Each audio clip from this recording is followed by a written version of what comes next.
नमस्कार, दिन भर की बड़ी खबरों में आपका स्वागत है। मैं हूं आपके साथ अंशिता। आज इस बुलेटिन में बात होगी कैश फॉर वोट में फंसी बीजेपी की, महाराष्ट्र झारखंड विधानसभा चुनाव की। देखेंगे राहुल गांधी के मोदी सरकार पर बड़े आरोपों को, एनडीए को लगे बड़े झटके को। जानेंगे मणिपुर में क्यों मचा है बवाल, और बुलेटिन के आखिर में देखेंगे जाने माने कार्टूनिस्ट इरफान की किस खबर पर पड़ी तिरछी नजर। लेकिन दिन भर की तमाम बड़ी खबरों से पहले एक नजर आज की सुर्खियों पर। दिल्ली विधानसभा सत्र की तारीखों का हुआ ऐलान। 29 नवंबर से सत्र का होगा आगाज, 3 दिसंबर तक चलेगा सत्र।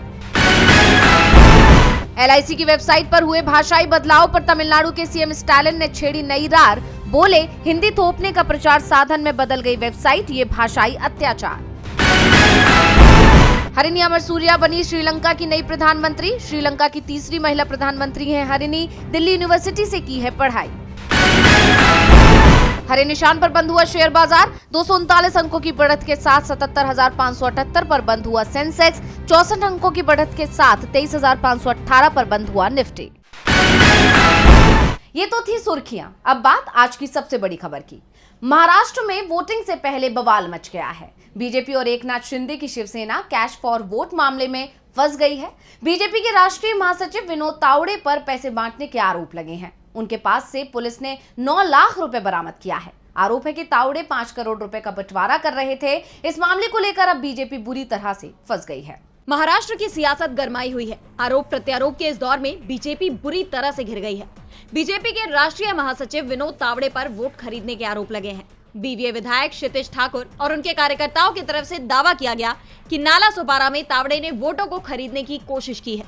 मतदाताओं को लालच दिया जा रहा है और इसके लिए पैसे बांटे जा रहे हैं। क्षितिज ठाकुर ने कहा कि तावड़े 5 करोड़ रुपए नगद लेकर आए और ये पैसे बीजेपी उम्मीदवार राजन नाइक को बांटने के लिए दिए जाने थे। उन्होंने कहा कि तावड़े के पास एक डायरी है जिसमें 15 करोड़ रुपए के लेन देन का हिसाब मौजूद है। दरअसल नाला सोपारा के एक होटल में विनोद तावड़े बैठक कर रहे थे और इस दौरान होटल के बाहर बहुजन विकास अघाड़ी के कार्यकर्ताओं ने तावड़े पर कैश फॉर वोट के आरोप लगाते हुए जमकर बवाल किया।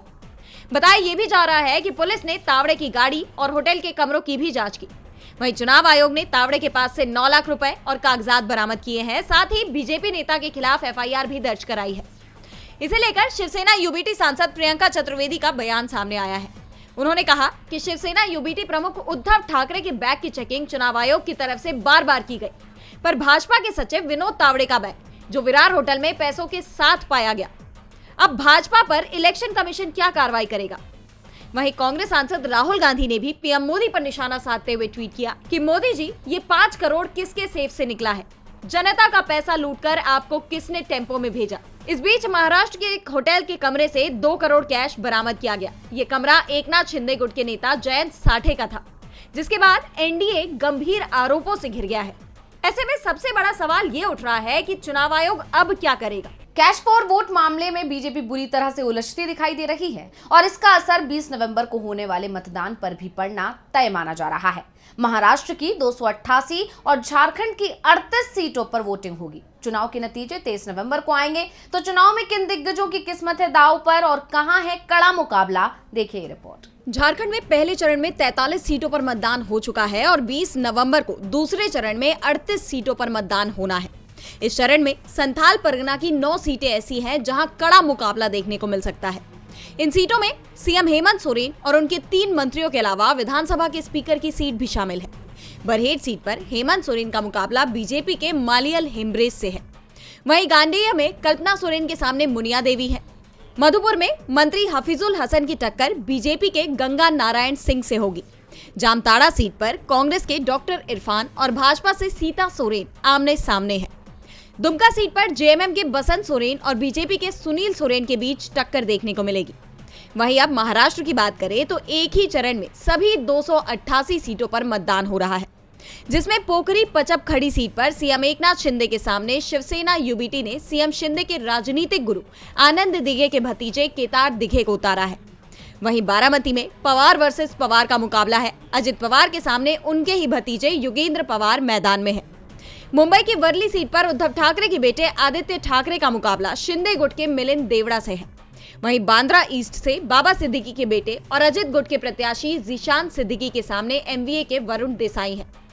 मानखुर्द शिवाजी नगर से सपा के अबू आजमी, एनसीपी अजित गुट से नवाब मलिक और शिवसेना की तरफ से सुरेश पाटिल शिवसेना में त्रिकोणीय मुकाबला देखने को मिल रहा है। विधानसभा चुनाव में मतदाता जिन मुद्दों पर वोट डालेंगे उसमें सबसे बड़ा मुद्दा अडानी बनते दिखाई दे रहे हैं और वोटिंग से पहले राहुल गांधी ने एक वीडियो शेयर करके एक बार फिर से अडानी को लेकर मोदी सरकार को घेर लिया है। तो क्या है मामला, देखिए रिपोर्ट। हाल ही में एनसीपी के प्रमुख अजित पवार ने 5 साल पहले महाराष्ट्र में हुए सत्ता परिवर्तन को लेकर बड़ा खुलासा किया कि जब 5 साल पहले बीजेपी और एनसीपी गठबंधन पर चर्चा हो रही थी तो उस बैठक में गौतम अडानी भी मौजूद थे। उनके इस बयान से हड़कंप मच गया और बीजेपी पर आरोपों की बौछार होने लगी और अब इसे लेकर कांग्रेस सांसद राहुल गांधी ने भी बीजेपी पर हमला बोला है।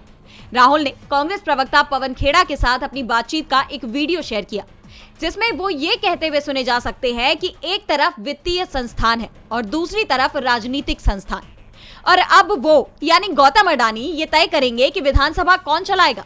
इस पर पवन खेड़ा कहते हैं कि कोई उद्योगपति सरकार गिराने की कोशिशों में सीधे तौर पर कैसे सम्मिलित हो सकता है, और उन्होंने इस घटना का धारावी से सीधा संबंध होने का आरोप लगाया। आपको बता दें कि बीते दिन राहुल गांधी ने अपनी प्रेस कॉन्फ्रेंस में दावा किया था कि धारावी रीडेवलपमेंट प्रोजेक्ट को अडानी को सौंपकर मोदी सरकार ने अपना मोडानी का एजेंडा आगे बढ़ाया है। और अब पवन खेड़ा ने दावा किया कि अडानी ये सरकार बदलना चाहते थे ताकि ये धारावी का प्रोजेक्ट उन्हें मिल सके। वहीं राहुल गांधी ने इसमें जोड़ते हुए कहा कि इसके लिए मार्केट में उनकी वैल्यूएशन भी ज्यादा होनी चाहिए थी। उन्होंने आरोप लगाया कि इसके लिए सेबी चीफ माधवीपुरी बुच ने शेयर मैनिपुलेशन में सहयोग किया। राहुल ने मार्केट में निष्पक्षता और पारदर्शिता के अभाव पर सवाल उठाए और इससे निवेशकों पर पड़ने वाले असर को लेकर चिंता जताई। उन्होंने इस वीडियो को शेयर करते हुए कैप्शन में भी लिखा, आर योर इन्वेस्टमेंट सेफ? जब मैच फिक्स है तो सबको नुकसान है, सबसे ज्यादा आम इन्वेस्टर को। राहुल गांधी ने कहा कि अब हर कोई मानता है कि बुच ने कुछ तो गलत किया है और सरकार कैसे भी उन्हें बचाने की कोशिश में जुटी हुई है। उन्होंने दावा किया कि या तो माधवीपुरी बुच के पास इस पूरे मामले में शामिल लोगों के खिलाफ कुछ है या फिर कोई चाहता है कि बुच इस पद पर कैसे भी बनी रहे। राहुल गांधी के इस दावे ने मोदी सरकार पर गंभीर सवाल खड़े कर दिए हैं। मुंबई का धारावी हो या फिर झारखंड की खदानें, कांग्रेस का दावा है कि बीजेपी सत्ता में आई तो सभी पर अडानी का कब्जा होगा। बीजेपी हर कीमत पर सत्ता हासिल करने की कोशिश में जुटी है तो उसके सहयोगी एक के बाद एक उसे छोड़ रहे हैं। अब एनडीए से एक और दल बाहर चला गया है। बिहार में अगले साल विधानसभा चुनाव होना है, लेकिन उससे पहले ही राज्य में सियासी हलचल तेज हो गई है। राज्य में एनडीए की सहयोगी आरएलजेपी में नाराजगी की खबरें सामने आ रही हैं। पार्टी प्रमुख पशुपति पारस एनडीए के साथ आर पार के मूड में दिख रहे हैं। बता दें कि आरएलजेपी ने 2 दिवसीय राष्ट्रीय अधिवेशन बुलाया जिसमें पार्टी प्रवक्ता चंदन सिंह ने बड़ा बयान देते हुए गठबंधन में उचित सम्मान न मिलने की बात कही। उन्होंने कहा कि बिहार के सीएम नीतीश कुमार पशुपति पारस को मिलने का समय ही नहीं दे रहे हैं। तो इसके साथ ही बैठक में कई पार्टी पदाधिकारियों ने पारस को 2025 के विधानसभा चुनाव में गठबंधन से अलग होकर मैदान में उतरने तक की सलाह दे डाली। बताते चले कि आरएलजेपी ने बीजेपी कार्यालय के बाहर अपनी पार्टी का पोस्टर भी लगा दिया, जिसके बाद बिहार के सियासी गलियारों में सुगबुगाहट तेज हो गई है। माना तो यह जा रहा है कि बहुत जल्द आरएलजेपी अलग चुनाव लड़ने का भी ऐलान कर सकती है, यानी बिहार चुनाव की आहट से ठीक पहले एनडीए में टूट की खबर उसके बिहार चुनाव को लेकर खराब शुरुआत की ओर इशारा कर रही है। पशुपति पारस की पार्टी आरएलजेपी की तरफ से एनडीए छोड़ने का अब औपचारिक ऐलान होना है। पशुपति पारस की पार्टी एनडीए छोड़ रही है तो मणिपुर में बीजेपी के विधायक ही उसका साथ छोड़ रहे हैं। पार्टी के आधे से ज्यादा विधायक बागी होते दिखाई दे रहे हैं, अपनी ही सरकार को अल्टीमेटम दे रहे हैं। तो क्या है पूरा मामला, देखिए रिपोर्ट। मणिपुर में हालात सामान्य होते नजर नहीं आ रहे। एक तरफ कुकी संगठनों ने सीआरपीएफ के साथ मुठभेड़ में ढेर हुए 10 कुकी जो युवाओं के सम्मान में चुराचांदपुर में ताबूत रैली निकाली, तो पश्चिम इम्फाल में नागरिक समाज संगठनों ने कर्फ्यू के बीच अफस्पा के विरोध में रैली निकाली। वहीं जीरीबाम में कुकी उपद्रवियों के हमले में 6 महिलाओं और बच्चों की जान जाने के विरोध में मैतेई समुदाय का प्रदर्शन भी लगातार जारी है। और इस बीच खबर ये भी आ रही है कि सत्ताधारी एनडीए और नेशनल पीपल्स पार्टी एनपीपी के 27 विधायकों की मीटिंग बुलाई गई। इस बैठक में अगले 7 दिन में कुकी उग्रवादियों के खिलाफ बड़ी कार्रवाई करने पर सहमति जताई गई। साथ ही ये भी तय हुआ कि केंद्र राज्य में लागू अफस्पा का रिव्यू करेगा। बता दें कि एनपीपी ने बीजेपी सरकार से अपना समर्थन वापस ले लिया है। इसके बाद भी पार्टी के 7 विधायकों ने इस बैठक में शिरकत की, जिसे लेकर एनपीपी ने उन्हें नोटिस जारी कर दिया। वहीं प्रदेश में बिगड़ते हालात को लेकर कांग्रेस सांसद पी चिदम्बरम ने भी चिंता जाहिर की। उन्होंने कहा कि मणिपुर की समस्या से निजात पाने के लिए 5000 जवानों को भेजना समाधान नहीं है, मुख्यमंत्री बीरेंद्र सिंह को तुरंत हटाना चाहिए। उन्होंने पीएम मोदी से अपील की कि वो अपनी जिद छोड़े और मणिपुर का दौरा करें। वहीं मानवाधिकार कार्यकर्ता इरोम शर्मिला ने भी यही बात दोहराई। कांग्रेस अध्यक्ष मल्लिकार्जुन खड़गे ने राष्ट्रपति द्रौपदी मुर्मू को मामले में हस्तक्षेप की मांग करते हुए पत्र लिखा है। पत्र में कहा गया है कि मणिपुर सरकार और केंद्र पिछले 18 महीनों में मणिपुर में कानून व्यवस्था और लोगों की सुरक्षा सुनिश्चित करने में फेल साबित हुई है। राज्य में हिंसा के कारण 300 से ज्यादा लोगों की जान चली गई। इनमें महिलाएं, बच्चे भी शामिल हैं। मणिपुर में हमारे अपने नागरिकों के जीवन और संपत्तियों की सुरक्षा सुनिश्चित करने के लिए तुरंत हस्तक्षेप करें। आपको बता दें कि 1.5 साल से ज्यादा का वक्त बीत गया है, लेकिन अब तक मणिपुर अशांत है। ऐसे में सबकी निगाहें अब इस बात पर टिकी है कि सरकार और राष्ट्रपति क्या एक्शन लेती है। मणिपुर में बवाल थम नहीं रहा है तो आंध्र प्रदेश के सीएम चंद्रबाबू नायडू ने ऐसा फैसला किया है जिससे केंद्र की कोशिशों को झटका लगता दिख रहा है। केंद्र सरकार जनसंख्या नियंत्रण की कोशिश कर रही है, लेकिन आंध्र प्रदेश विधानसभा ने उस कानून को रद्द कर दिया है जिसमें 2 से ज्यादा बच्चे होने पर पंचायत और निकाय चुनाव लड़ने पर रोक लगाई गई थी। देखिए रिपोर्ट। आंध्र प्रदेश के सीएम एन चंद्रबाबू नायडू ने 3 दशक पुरानी नीति को बदल दिया है, जिसके तहत 2 से ज्यादा बच्चे होने पर लोग पंचायत और निकाय चुनावों में भाग नहीं ले सकते थे। नए कानून के तहत अब कितने भी बच्चे होने पर लोग निकाय चुनाव लड़ सकेंगे।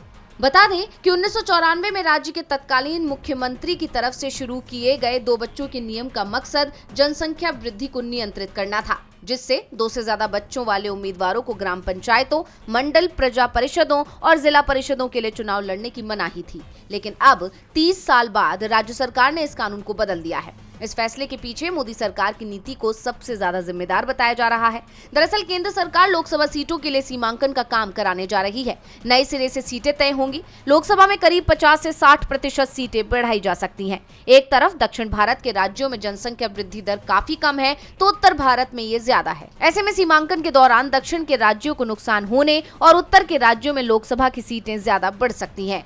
और इसी के चलते अब दक्षिण के राज्य जनसंख्या बढ़ाने की बात कर रहे हैं। चंद्रबाबू नायडू तो खुलकर जनसंख्या बढ़ाने की बात प्रदेश की जनता से कर रहे हैं। चंद्रबाबू नायडू का कहना है कि परिवार नियोजन के पिछले सफल संचालन के बाद अब समय आ गया है कि महिलाओं और परिवारों को अधिक बच्चे पैदा करने के लिए प्रोत्साहित किया जाए।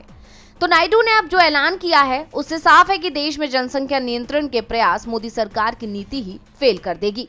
आंध्र प्रदेश ने नियम बदले हैं तो वहीं रूस में भी नियमों में बड़ा बदलाव किया गया है। रूस ने अपनी परमाणु नीति को बदलने का ऐलान कर दिया है। साथ ही चेतावनी दी है कि अगर यूक्रेन ने लंबी दूरी की मिसाइल दागी तो वो भी परमाणु ट्रिगर दबा देगा। तो क्यों अचानक रूस ने बदली परमाणु नीति, देखिए रिपोर्ट। अमेरिका में अभी डोनाल्ड ट्रंप के हाथ में सत्ता आई भी नहीं है कि दुनिया में तीसरे विश्व युद्ध की आहट सुनाई देने लगी है। रूस यूक्रेन युद्ध को 1000 दिन पूरे हो चुके हैं और ऐसे वक्त पर अब रूस की तरफ से परमाणु हमले की चेतावनी दी गई है। रूसी राष्ट्रपति व्लादिमीर पुतिन ने साफ कर दिया है कि अगर कोई देश जिसके पास परमाणु शक्ति नहीं है, अगर वो किसी न्यूक्लियर पावर वाले देश के सहयोग से रूस पर हमला करता है तो इसे रूस के खिलाफ जंग का ऐलान समझा जाएगा। और अगर रूस के खिलाफ बैलिस्टिक मिसाइल का इस्तेमाल हुआ तो जवाब में परमाणु हमला भी किया जा सकता है। साफ है ये चेतावनी अमेरिका के लिए आई है। दरअसल अमेरिका की तरफ से यूक्रेन को रूस के अंदर लंबी दूरी के मिसाइलों का इस्तेमाल करने की मंजूरी दे दी गई है, जिसके बाद रूस के राष्ट्रपति व्लादिमीर पुतिन ने परमाणु हथियारों के इस्तेमाल की इजाजत देने से जुड़े इस फैसले को मंजूरी दे दी, जिसके तहत अगर रूस को ऐसा लगता है कि उसके देश को और उसके लोगों को खतरा है तो वो न्यूक्लियर मिसाइल और मिसाइल डिफेंस सिस्टम को भी तैनात कर सकता है ताकि दुश्मन के हमले का मुंहतोड़ जवाब दिया जा सके। अगर उन पर अंतरिक्ष से हमला किया जाता है तो ऐसी स्थिति में रूस अपने मिसाइल डिफेंस सिस्टम को एक्टिवेट करेगा और रूस की तरफ से स्पेस में भी हमला किया जा सकता है। इस तरह के हमले में न्यूक्लियर डेटरेंस का इस्तेमाल भी किया जा सकता है। यानी रूस ने साफ कर दिया है कि वो चुप नहीं बैठेगा। ऐसे में पूरी दुनिया में इस बात की चिंता दिखाई दे रही है कि क्या जल्दी ही तीसरा विश्व युद्ध शुरू होने वाला है। और बुलेटिन के आखिर में देखेंगे जाने माने कार्टूनिस्ट इरफान की किस खबर पर पड़ी तिरछी नजर।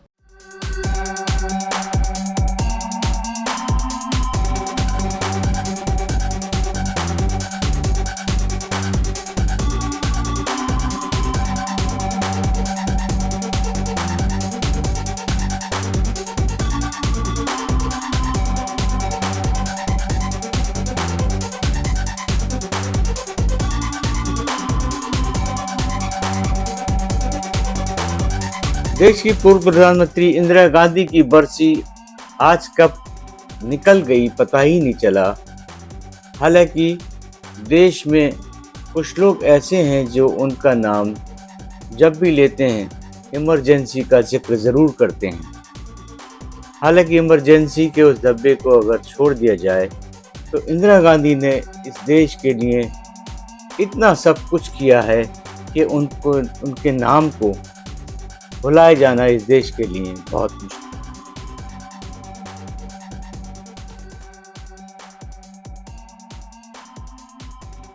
बहुत बहुत शुक्रिया इरफान जी। तो आज इस बुलेटिन में इतना ही। आप देखते रहिए डीवी लाइव। मुझे दीजिए इजाजत। नमस्कार।